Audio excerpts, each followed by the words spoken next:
Multimedia যখন আমরা কাজ করব, মাল্টিমিডিয়ার ফরম্যাট একটু ডিফারেন্ট। মাল্টিমিডিয়া কিন্তু ভিউ একটা গুরুত্বপূর্ণ ব্যাপার। শেষ পর্যন্ত আমাকে ভিউ করাইতে হবে। তার মানে এটা না যে আপনি একদম আজাইরা কিছু কথা বলবেন, গুরুত্বপূর্ণ অংশটা দিবেন, কিন্তু আস্তে আস্তে আপনি এক্সপ্লোর করবেন। বুঝতে পেরেছেন বিষয়টা? পত্রিকা, টেলিভিশন, মাল্টিমিডিয়া তিনটার ফরম্যাট আলাদা, কিন্তু একটা জায়গায় কম্প্রোমাইজ নাই, সেটা হচ্ছে গুরুত্বপূর্ণ ইনফরমেশনটা আমাকে ইন্ট্রোতে দিতে হবে, যেইভাবেই হোক, সেটা রহস্য রেখে হোক, রহস্য না রেখে হোক।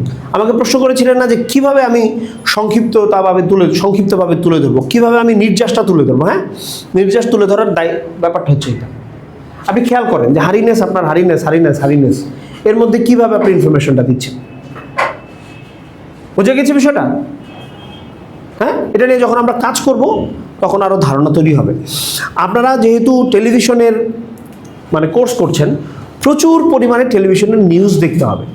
থিওরি দিয়ে এই জিনিসগুলো খুব বেশি আপনি ডেভেলপ করতে পারবেন না।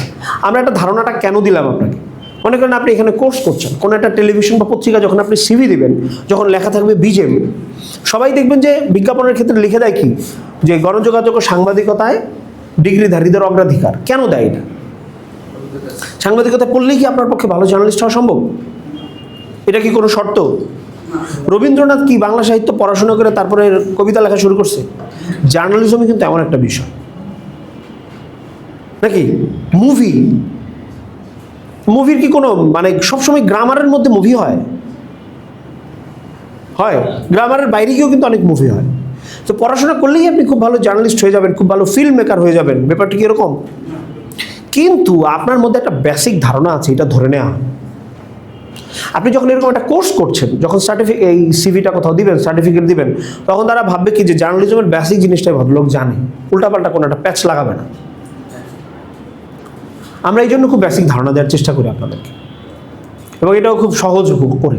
আমি নিজে যেহেতু জার্নালিজমে পড়া মানুষ, রাজনীতি পড়তে গেলে আপনি জার্নালিজমটা ভুলে যাবেন। যে কোনো কিছু পড়লে কিন্তু বিরক্ত লাগে। এখন 4 বছরের অনার্স কোর্স এই বিষয়ে, আর আমি 3 মাসের একটা কোর্স করছি, তাহলে সেখানে আমি কতটুকু আচ্ছা, জার্নালিজম যখন আপনি সাবজেক্ট হিসেবে পড়ছেন, তখন কিন্তু এটার মধ্যে অনেক কিছু পড়ায়।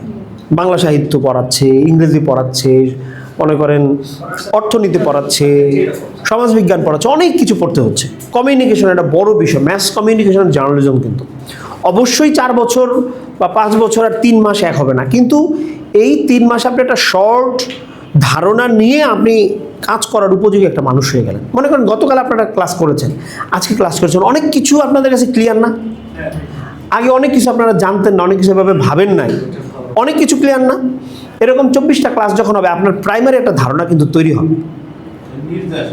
হ্যাঁ, মনে করেন এখন আপনার পক্ষে তো একটা কোর্স করা সম্ভব হচ্ছে না, একটা অনার্স করা সম্ভব হচ্ছে না, বা আপনি সেটা করতে চাচ্ছেন না। আমাদের এইখানে কোর্স করে অনেকেই চাকরি পাচ্ছে না বিভিন্ন জায়গায়, ঠিক না? বিভিন্ন ছোট ছোট জায়গা থেকে পড়ে এসেও তো মানুষজন ভালো ভালো জায়গায় চাকরি পাচ্ছে। সেটা কেন হচ্ছে? জার্নালিজমের জন্য কোনো ব্যাকগ্রাউন্ড দরকার নেই, সার্টিফিকেট তো অবশ্যই লাগবে। সবাই তো চায় মিনিমাম অনার্স করেছেন আপনি। হ্যাঁ, স্ট্যান্ডার্ড অনার্স করেছেন আপনি, অনার্স না করলেও সমস্যা নেই।